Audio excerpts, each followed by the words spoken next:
کریم نے انسان کو جائز مال کمانے کی اجازت دی ہے۔ اس کے پاس پیسے ہوں تو اچھا کپڑا پہننے کی اسے دین اجازت دیتا ہے۔ رزق اس کے پاس حلال ہو تو وہ اچھے کھانے کھائے، منع نہیں ہے۔ نکاح کرے، اس کے ہاں اولاد ہو، اپنا گھر بسائے، اپنے بچوں کے ساتھ وہ خوشی خوشی وقت گزارے، زندگی کی جتنی جائز آسانیاں ہیں وہ ساری حاصل کرے۔ لیکن دولت میں، اولاد میں، گھر بار میں اس طرح نہ الجھ جائے کہ اپنے رب سے غافل ہو جائے۔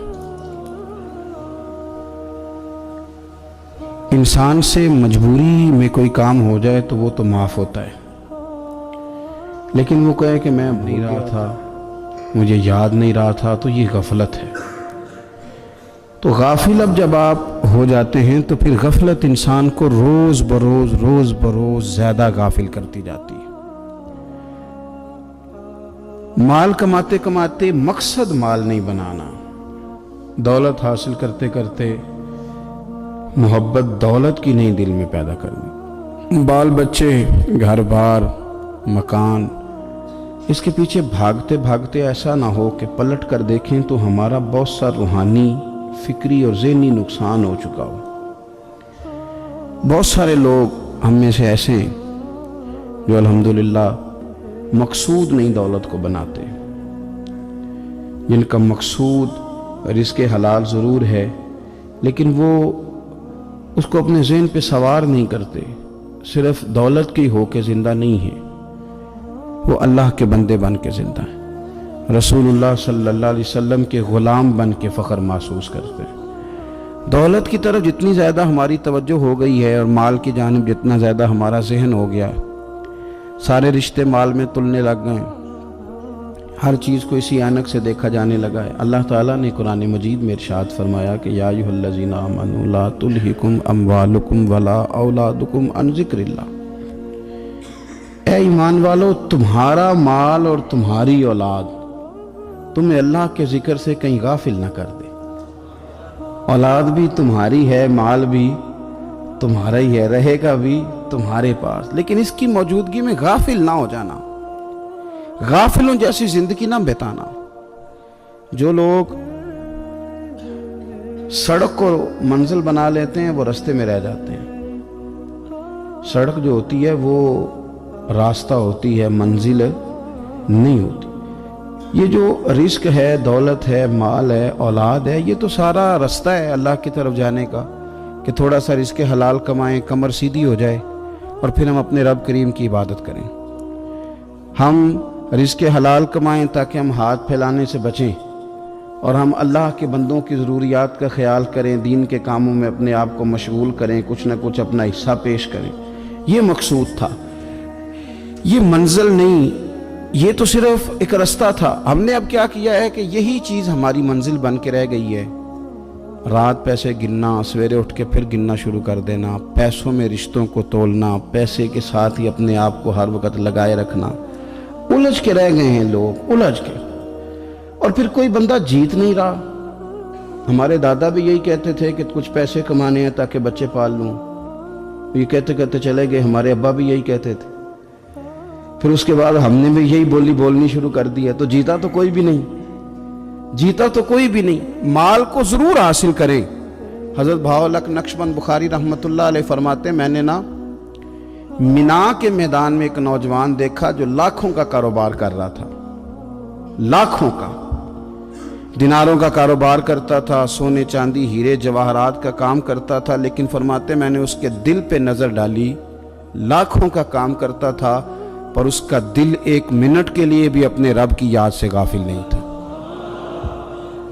ہر وقت اس کا دل اپنے مالک کی یاد میں مصروف تھا، ہر وقت۔ ارشاد فرماتے ہیں کہ میرا شروع میں اس کے بارے میں گمان یہ تھا کہ دیکھو یہ شخص کیا کر رہا ہے، پیسہ کما رہا ہے، دولت کے چکر میں پڑا ہوا ہے۔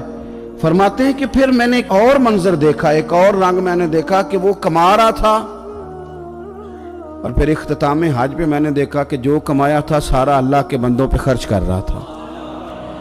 آپ اور میں، ہم نے دیکھنا صرف یہ ہے کہ کہیں ایسا تو نہیں ہے کہ دولت میں الجھ گئے. بہت سارے لوگوں نے یہ کہا تھا، ہم سنتے تھے جب کوئی آدمی جانے لگتا تھا نا پردیس پیسہ کمانے کے لیے، تو وہ کہا کرتا تھا کہ میں ملک سے باہر جا رہا ہوں، 2 4 5 سال لگا کے آؤں گا، واپس آ کے پھر یہاں میں نے کوئی کام کرنا ہے، تھوڑے سے پیسے کماؤں تاکہ یہاں نہ پھر میرا سلسلہ کوئی بن جائے. وہ 3 سال لگانے گئے تھے پر 30 گزر گئے ہیں، لوٹ کے واپس کوئی نہیں آئے.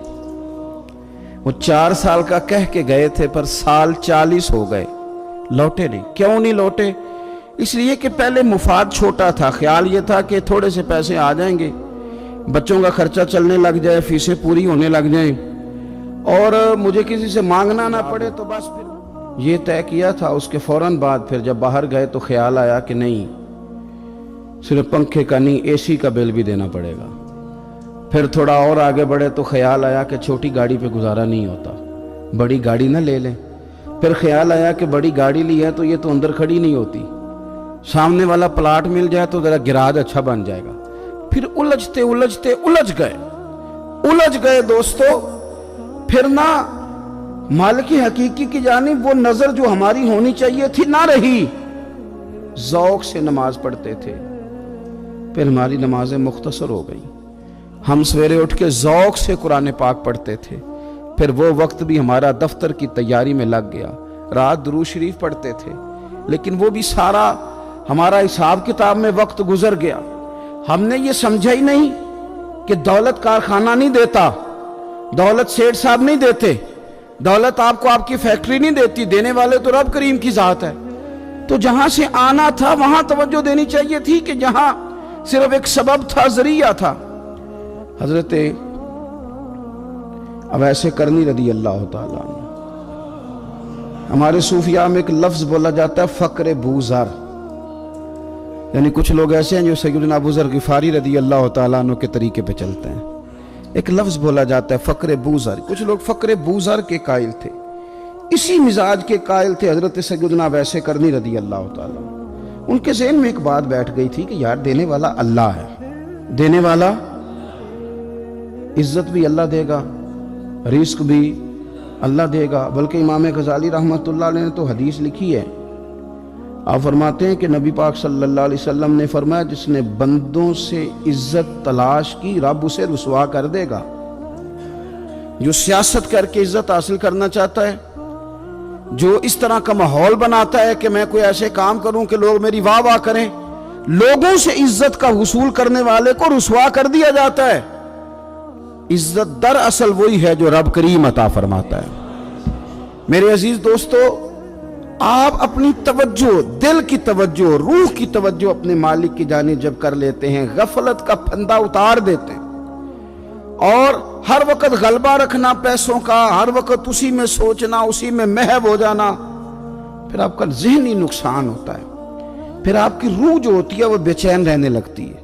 پھر ایسے بھی غریب دیکھے جن کے پاس پیسے ہیں، پیسوں کے علاوہ کوئی شے بھی نہیں.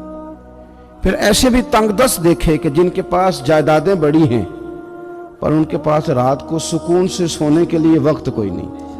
عزیز بھائی، حضرت اویس کرنی رضی اللہ تعالیٰ عنہ کی ملاقات ہو گئی حضرت حرم بن حیان کے ساتھ، یہ بھی تابعی ہیں. تو حضرت حرم بن حیان رحمۃ اللہ علیہ کہتے ہیں یہ نا ہم تو خیر بڑی ساری باتیں سنتے ہیں تو نصیحت نہیں نہ حاصل کرتے، ویسے بھی یہ دور تقریریں سننے کا ہے.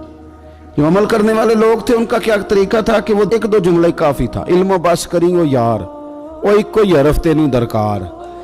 جملہ ایک بھی تیرے لیے کافی ہے، لیکن شرط یہ ہے کہ تو عمل کا ارادہ رکھتا ہو، تیرا خیال ہو کہ عمل کرنا ہے. وہ لوگ نا مختصر سی باتیں کرتے، مختصر سی نصیحتیں کرتے، لیکن وہ عکس جلدی کرتے، اس میں سے اپنے لیے خیر جلدی تلاش کرتے. حضرت حرم بن حیان کی ملاقات ہوئی حضرت اویس کرنی رضی اللہ تعالیٰ عنہ کے ساتھ. تو حضرت حرم بن حیان کہتے ہیں میں نے عرض کی حضور میں کسی ملک میں جا کے رہنا چاہتا ہوں، کہیں سکونت اختیار کرنا چاہتا ہوں، یہاں سے ہجرت کرنا چاہتا ہوں، تو مجھے کوئی آپ مشورہ دے میں کہاں جاؤں. تو فرماتے ہیں کہ میں نے جب یہ سوال کیا تو حضرت اویس کرنی نے مجھے اشارہ دیا، فرمانے لگے ملک شام چلا جا. کہتے میں نے اگلا سوال کیا حضور وہاں جا کے کاروبار کیا کروں گا، رہوں گا کیسے، کھاؤں گا کہاں سے؟ تو فرماتے ہیں حضرت ویسے کرنی نے رومال اٹھایا، کندھے پہ رکھا اور چلنے لگے۔ میں نے کہا حضور آپ نے سوال کا جواب ہی نہیں دیا۔ تو فرمانے لگے جس دل کو ابھی تک یہی یقین نہیں آیا کہ روزی کون دیتا ہے، اسے میں نصیحت کیا کروں؟ میں تجھے نصیحت کروں جسے آج تک یہی نہیں پتا کہ روزی کون دیتا ہے؟ تو ابھی تک اپنے دل کو پکا ہی نہیں کر پایا کہ روزی رب دیتا ہے؟ او خدا کے بندے کیا نصیحت کروں تجھے؟ تو ابھی تک یہاں اڑا ہوا ہے۔ تیرا جو توکل ہے وہ مضبوط ہونا چاہیے، تیرا بھروسہ اپنے رب کی ذات۔ تو غافل ہو گیا اللہ سے، تو نے اسباب پر بھروسہ سارا کرنا شروع کر دیا۔ اسباب اختیار کیے جاتے ہیں، بھروسہ رب کریم پہ کیا جاتا ہے۔ ہماری جو غفلت ہے نا، وہ بھلا کیوں ہوئی ہے؟ وہ اس لیے ہوئی ہے کہ پیسے کسی کو بھی برے نہیں لگتے، پتہ نہیں ان میں کیا کشش ہے۔ یہ نہ آپ کسی جگہ بھی ان کا نام لے لیتے ہیں، یہ کسی جگہ بھی آ جاتے ہیں تو یہ برے لگتے ہی نہیں۔ یہ جناب بڑی بڑی فقیری کا دعویٰ کرنے والے اور لوگوں کو طریقت اور تصوف کا درس دینے والے، ان کو بھی اچھے لگتے ہیں۔ یہ تو جناب جو لوگوں کو کہہ رہے ہیں فقیر ہو جاؤ فقیر ہو جاؤ، وہ خود امیر ہوتے جا رہے ہیں۔ یہ پتہ نہیں ان میں کیا ایسا خاص۔ ہمارے ایک استاد تھے تو مزاج میں بڑی ظرافت تھی، حالانکہ بڑے اللہ والے بندے تھے، تو بات بڑی وہ دل لگی کی کیا کرتے تھے۔ تو ایک دن ہم نے پوچھا استاد جی خوشبو کون سی اچھی لگتی ہے؟ کہنے لگے بیٹا جو پیسوں میں سے آتی ہے وہ مجھے بڑی اچھی لگتی ہے، اس لیے کہ ملتے کم ہیں۔ ہمارا نا جب اس طرح کا ذوق بن جاتا ہے نا، آپ مزاج بنا لیتے ہیں پیسوں کا۔ لوگ سمجھتے ہیں کہ غریبی کا ڈر شاید زیادہ ڈر ہے، لیکن کبھی آپ دروازہ رسول پہ جائیں نا تو حضور نے تو کوئی اور ڈر بیان کیا ہے۔ حضرت ابو عبیدہ بن جراح رضی اللہ تعالیٰ عنہ بحرین سے نا مال لے کے آئے بہت سارا، حضور نے بھیجا، جزیہ لینے گئے یا مال غنیمت، مسجد میں آئے تو لوگوں کو پتہ چل گیا کہ آج مال آیا ہے۔ اب سب کو حصہ ملتا تھا، اس میں سے بدریوں کو زیادہ ملتا تھا، باقی لوگوں کو بھی ملتا تھا۔ تو فجر کی نماز کے بعد لوگ گھروں کو جایا کرتے تھے، لیکن آج پتہ چلا نا مال آیا ہے۔ تو یہ سیاستہ میں حدیث موجود ہے، سب لوگ مسجد میں بیٹھے رہے۔ حضور علیہ السلام نے فرمایا تمہیں پتہ چل گیا مال آیا ہے؟ عرض کی حضور ہاں۔ فرمایا تمہیں بانٹنے لگے ہیں، دینے لگے ہیں۔ ہم نا غریبی سے ڈرتے ہیں، ہم اپنے بچوں کے لیے دعا کرتے ہیں ان پہ غربت نہ آئے، ہم اپنے بہن بھائیوں کے لیے دعا کرتے ہیں ان پہ غربت نہ آئے، کرنی چاہیے۔ لیکن ذرا اس حدیث کے مفہوم کو بھی دیکھیے گا۔ نبی پاک صلی اللہ تعالیٰ علیہ وآلہ وسلم نے فرمایا تمہیں دینے لگے ہیں، مال آ گیا ہے، لیکن میرے قریب نے اپنی امت کے لیے جس چیز کا ڈر محسوس کیا وہ کیا ہے؟ حضور کے دل میں کس چیز کا خدشہ تھا وہ کیا ہے بیان کیا۔ حضور فرمانے لگے لوگو مجھے تم پر غربت کا ڈر نہیں، یہ ڈر نہیں کہ تم غریب ہو جاؤ گے، بلکہ مجھے تو ڈر ہے کہ تم پر دولت پھیلا دی جائے گی، تم زیادہ مالدار ہو جاؤ گے۔ خوف غریبی کا نہیں، خوف تمہارے مال کا ہے۔ اور حضور فرماتے ہیں کہ پھر تم انہی باتوں میں مبتلا ہو جاؤ گے جن میں پرانی امتیں مبتلا ہوئی تھی، اور جب وہ اللہ کی نافرمانی میں مبتلا ہوئی تھی تو پھر وہ ہلاک کر دی گئی تھی۔ مجھے ڈر ہے، مجھے ڈر ہے۔ ہاں جہاں دولت آتی ہے وہاں سستی بھی آتی ہے، جہاں دولت آتی ہے وہاں معاذ اللہ عیاشی بھی آتی ہے، جہاں دولت زیادہ آ جاتی ہے وہاں پھر لوگ ہر چیز کو دولت میں تولنے لگتے ہیں۔ جہاں دولت زیادہ آتی ہے میرے بھائی، پھر لوگ سمجھتے ہیں کہ ہر چیز میں خرید لوں گا، پھر لوگوں کے ذہنوں کے اندر اس طرح کا فطور آتا ہے۔ حضور نے فرمایا مجھے ڈر ہے تمہارے دولت مند ہونے کا، ڈر ہے دولت مند ہونے کا۔ یارو اپنے پیسوں سے ڈرا کرو، اپنی جائیدادوں سے ڈرا کرو، اپنے مال سے ڈرا کرو۔ وہ ہم نے جو بڑے بڑے محلات تعمیر کرنے شروع کیے ان سے ڈرا کرو، اس لیے کہ حضور نے فرمایا مجھے ڈر ہے۔ حضرت ابوبکر صدیق رضی اللہ تعالیٰ عنہ تشریف فرما تھے۔ ہمارے نا بچے بہت زیادہ آسانی مانگتے ہیں۔ اقبال نے کہا لہو مجھ کو رلاتی ہے جوانوں کی تن آسانی۔ جب میں جوانوں کا مزاج دیکھتا ہوں نا کہ اتنے آرام پسند ہو گئے ہیں تو پھر میری آنکھوں سے لہو بہتا ہے۔ لہو مجھ کو رلاتی ہے جوانوں کی تن آسانی۔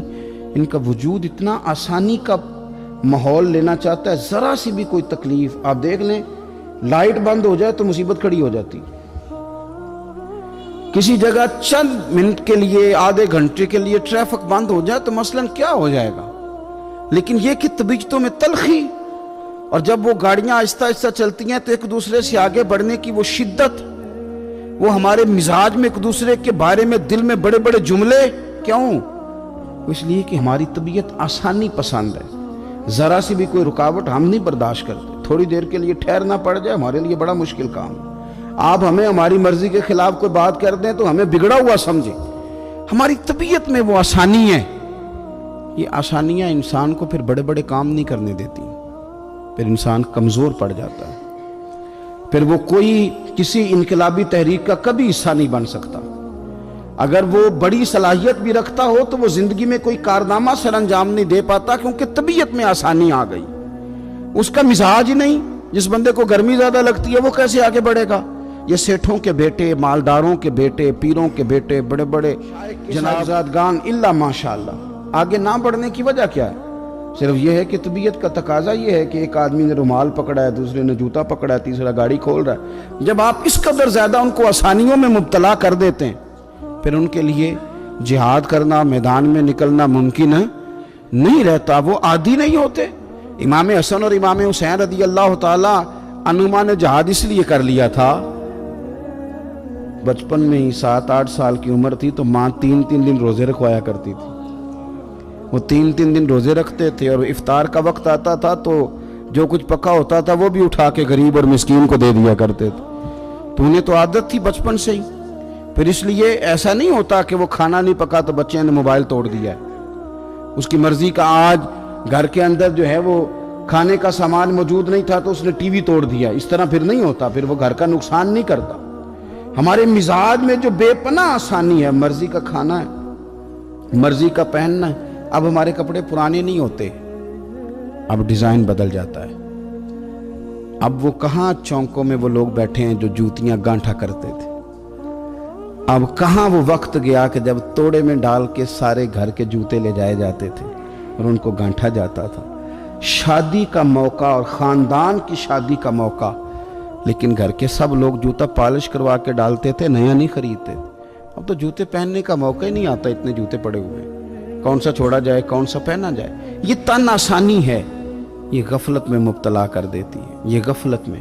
میرے رسول کریم صلی اللہ تعالی علیہ وسلم رات کو آرام کرنے کے لیے تشریف لے گئے تو حضرت بلال حبشی رضی اللہ تعالیٰ عنہ فرماتے ہیں کہ کسی صحابی نے نا آج موٹا گدا لا کے دیا، کہا حضور کی پشت اتھر پر نا میں موٹے بان کی چارپائی کے نشان دیکھتا ہوں، تو یہ گدا آج میرے کریم کے نیچے بچھاؤ، یہ بستر آرام دے۔ حضرت بلال کہتا میرا بھی بڑے دنوں سے خیال تھا، میں نے وہ ڈبل کر کے نا بچھا دیا، حضور نے آرام کیا، میرے دل کو بڑی تسلی ہوئی۔ صبح محبوب تشریف لائے، فرمایا رات میرا بستر کس نے بچھایا تھا؟ عرض کی حضور میں نے بچھایا تھا۔ فرمایا اٹھا لو، آج کے بعد نہ بچھانا، مجھے تو نیند بڑی گہری آئی ہے، میرے کئی نفل رہ گئے۔ فرمایا میں تمہاری دنیا کے اندر آرام کرنے نہیں آیا، میں تو مسافر ہوں، اپنا وقت بتانے کے لیے آیا ہوں، تم نے یہ میرے لیے نیچے اتنا آرام دہ بستر کیوں بچھا دیا؟ حضور سید عالم صلی اللہ علیہ وسلم کے کمر پر موٹے بان کی چارپائی کے نشان دے کر حضرت عمر جیسا بندہ رو پڑا جو مزاجن سخت مزاج ہے، اور عرض کی حضور یہ آپ کی کیا کیفیت ہے؟ کیسر و کسرا اللہ کے دشمن اتنی آسانیوں میں اور آپ اس حال میں؟ تو حضور نے فرمایا عمر تم یہ پسند نہیں کرتے کہ دنیا میں تھوڑی سی مشکل برداشت کریں اور آخرت کی ساری عزتیں اللہ ہمیں ہی عطا فرمائے؟ فرمایا میں کچھ تمہاری دنیا سے کچھ حاصل کرنے نہیں آیا میرے عزیز، یہ نہ تن آسانی سے تھوڑا بچیں۔ غفلت کی بنیادی وجہ یہ ہے ہم نے اپنی مرضی کا کھانا ہے، اپنی مرضی کا، یعنی بہت ساری چیزیں ایسے ہیں جن کو ہم ناپسند کرتے ہیں، حالانکہ سیدہ عائشہ صدیقہ رضی اللہ تعالیٰ عنہ فرماتی ہیں کھانا پک جاتا تھا، کریم نے کبھی نہیں فرمایا مجھے ناپسند، کبھی طبیعت نہ چاہتی تو چھوڑ دیتے تھے، لیکن کبھی ہم نے عیب نکالتے نہیں دیکھا۔ بھائی تن آسانی ہمیں غافل کر رہی ہے، ہم سوتے ہی اس بستر میں جو سویرے آنکھ کھلنے ہی نہیں دیتا، ہم نے اوڑھ ہی وہ والے بستر لیے ہیں، ہم نے کمرے اس طرح بند کیے ہیں کہ وہاں تو ہوا مشکل سے آتی، تو آواز کسی کی کیسے آئے گی؟ دادا آوازیں دیتے رہے فجر کا وقت ہو گیا، والد کہتے رہے